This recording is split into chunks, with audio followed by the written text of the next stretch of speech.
Dans Jujutsu Kaisen, Yuji attire plusieurs fléaux en frappant dans ses mains. Les fléaux le poursuivent dans les rues en l'attaquant, mais Yuji esquive chacune de leurs attaques. Il les conduit ensuite dans un tunnel où Choso en élimine la plupart d'un seul tir de sang perforant. Le dernier fléau bondit vers Choso, mais Yuji l'écrase contre le mur d'un seul coup, l'exorcisant instantanément. Choso est choqué. Lors de leur combat, la puissance de Yuji l'avait déjà impressionné, mais il voit clairement qu'il a affiné sa technique depuis. Sa maîtrise de l'exorcisme et sa force brute ne cessent de se décupler jour après jour. Pourtant, il n'a même pas encore récupéré toutes ses forces. C'est un véritable dieu démoniaque. Il le trouve impressionnant et l'appelle une fois de plus « petit frère », ce qu'il adore faire. Yuji lui demande s'il compte continuer longtemps avec cette histoire de petit frère, mais Choso répond qu'il le répéterait 1000 fois s'il le faut, en lui demandant si les cicatrices sur le front de son père ne lui rappellent rien. Soudain, Naoya apparaît au-dessus d'eux et remarque qu'il ne voit pas Megumi. Lorsque Yuji et Choso lèvent les yeux vers lui,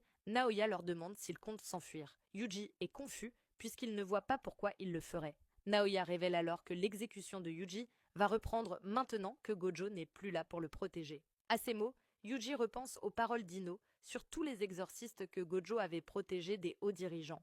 Naoya ajoute qu'il se moque bien que Yuji vive ou meure puisque sa véritable cible est Megumi. Mais il précise qu'il ne peut pas laisser Yuji se promener librement.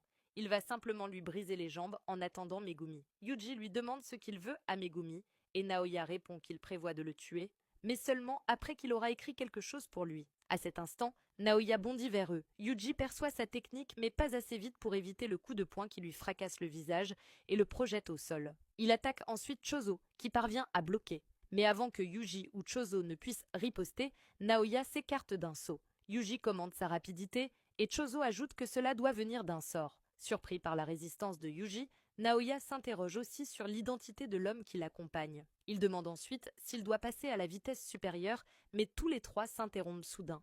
Ils ressentent une présence écrasante. Yuji pense d'abord à Gojo, mais réalise rapidement que c'est quelque chose de plus sombre et inquiétant. En levant la tête, il aperçoit Yuta qui remarque que Yuji n'est pas seul.